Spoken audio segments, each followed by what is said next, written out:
US വിമാനവാഹിനി കപ്പൽ Abraham Lincoln നേരെ ഇറാന്റെ ഡ്രോൺ ആക്രമണ ശ്രമം. പാഞ്ഞെടുത്ത ഡ്രോണിനെ F-35C വിമാനം ഉപയോഗിച്ച് വെടിവെച്ചിട്ടതായി US അറിയിച്ചു. ഇറാൻ തീരത്ത് നിന്നും 500 കിലോമീറ്റർ അകലെ അറബിക്കടലിലാണ് സംഭവം. വിവരങ്ങൾ ഐസൺ ജോസ് നൽകും. ഐസൺ, ഏതാനും ദിവസങ്ങൾക്ക് മുൻപ് ഡൊണാൾഡ് ട്രംപ് പറഞ്ഞത് ഇറാന് കാര്യങ്ങൾ മനസ്സിലാകുന്നു, അതായത് അമേരിക്കയുടെ യുദ്ധക്കപ്പലുകൾ ഇറാൻ ലക്ഷ്യമിട്ട് നീങ്ങുകയാണ്, ഇനിയും പ്രകോപനം ഉണ്ടായിക്കഴിഞ്ഞാൽ ശക്തമായ തിരിച്ചടി ഉണ്ടാകുമെന്ന് ഇറാന് മനസ്സിലായി, അതിനാൽ ഇറാൻ വഴങ്ങുകയാണ് എന്ന് ട്രംപ് പറഞ്ഞത് 2 ദിവസങ്ങൾക്ക് മുമ്പാണ്. അതിനിടയിലാണ് ഇപ്പോൾ വീണ്ടും ഇറാന്റെ ഭാഗത്ത് നിന്നും ഇത്തരമൊരു പ്രകോപനം ഉണ്ടായിരിക്കുന്നത്. എന്താണ് സംഭവിച്ചത്?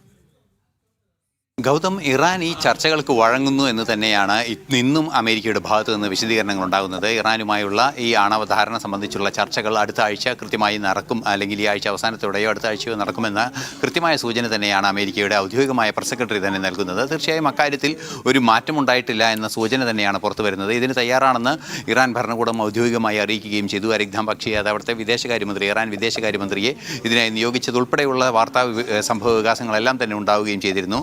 ഈ സാഹചര്യങ്ങളെല്ലാം നിലനിൽക്കുന്ന പശ്ചാത്തലത്തിലാണ് അബ്രഹാം ലിങ്കൺ എന്ന ഇറാനെതിരെ നീങ്ങിയ, അല്ലെങ്കിൽ ഇറാൻ തീരം കേന്ദ്രീകരിച്ച് നീങ്ങിയ അമേരിക്കയുടെ പടക്കപ്പൽ വ്യൂഹത്തിൻ്റെ നേതൃത്വത്തിലുള്ള കപ്പലിന് നേരെ ഒരു ആക്രമണം ഉണ്ടായത്. ആ ആക്രമണം, ഡ്രോൺ ലക്ഷ്യം വെച്ചത് അബ്രഹാം ലിങ്കൺ എന്ന കപ്പലിനെയാണെന്ന് കൃത്യമായി US സേന വിശദീകരിക്കുകയും ചെയ്യുന്നുണ്ട്. സ്വാഭാവികമായും ആ കപ്പലിൽ നിന്ന് തന്നെ പ്രതിരോധ സംവിധാനങ്ങളുടെ ഭാഗമായി F-35C വിമാനം പറന്നുയരുകയും ഡ്രോൺ തകർക്കുകയും ചെയ്തു. അമേരിക്കയുടെ സൈനിക സമ്പത്തിനോ അല്ലെങ്കിൽ സൈനിക ശേഷിക്കോ ഒന്നും യാതൊരു കോട്ടവും വരുത്താൻ ഈ ഡ്രോണിന് സാധിച്ചില്ല, അല്ലെങ്കിൽ ഈ കപ്പലിൻ്റെ അടുത്തേക്ക് വരാൻ പോലും ഡ്രോൺ സാധ്യത ഉണ്ടായില്ല എന്നത് മറ്റൊരു യാഥാർത്ഥ്യമാണ്. എങ്കിൽ കൂടി ഈ ആക്രമണം ഉണ്ടായത് ചില സൂചനകളുണ്ട്, അതുപോലെ തന്നെ ചില പ്രതീക്ഷകൾ നൽകുന്ന സാഹചര്യങ്ങൾ അതിനപ്പുറത്തുണ്ട് എന്നതാണ് ഇപ്പോൾ മനസ്സിലാക്കാൻ സാധിക്കുന്നത്. എന്ത് തന്നെയായാലും നിലവിലെ സാഹചര്യത്തിൽ നയതന്ത്ര തലത്തിൽ, അല്ലെങ്കിൽ നയതന്ത്രപരമായ ഇടപെടലിലൂടെ ഒരു ആണവ ധാരണയിലേക്ക് ഇറാനെ കൊണ്ടെത്തിക്കുന്നതിൻ്റെ ഭാഗമായുള്ള ഒരു സൈനിക മുന്നേറ്റം തന്നെയാണ് ട്രംപിൻ്റെ ഭാഗത്തു നിന്നുണ്ടാകുന്നത് എന്ന് നിരീക്ഷകരെല്ലാം തന്നെ ചൂണ്ടിക്കാണിക്കുകയും ചെയ്തിരുന്നു. അത് ഫലം കാണുന്ന ഒരു സാഹചര്യത്തിൽ തന്നെയാണ് ഈ സൈനിക നീക്കത്തിൻ്റെ ഒരു പശ്ചാത്തലത്തിൽ ചർച്ചയ്ക്ക് തയ്യാറാണ് എന്ന നിലപാട് ഇറാൻ അറിയിക്കുകയും അതിനുള്ള നീക്കങ്ങൾ നടത്തുകയും ചെയ്തത്.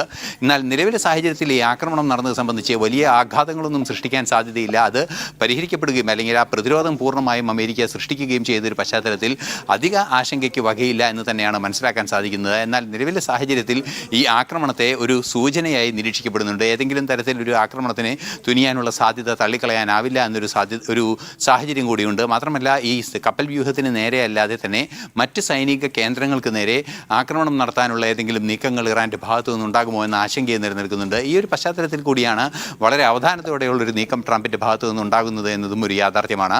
നിലവിലെ സാഹചര്യത്തിൽ ആക്രമണം നടന്നിരിക്കുന്നു, അതിനെ പ്രതിരോധിക്കുകയും ചെയ്തു എങ്കിൽ കൂടി സമ്മിശ്രങ്ങളായ പ്രതികരണങ്ങൾ വിദഗ്ധരുടെ ഭാഗത്തു നിന്ന് ഇക്കാര്യത്തിൽ വരുന്നുണ്ട്. എന്തുതന്നെയായാലും ചർച്ചകൾ തുടരുമെന്ന നിലപാടിൽ ഉറച്ചു നിൽക്കുക തന്നെയാണ് അമേരിക്കയും അതുപോലെ തന്നെ ഇറാനിൽ നിന്നുള്ള ആ നിലപാടിനോടുള്ള പ്രതികരണങ്ങളും. ഗൗതം.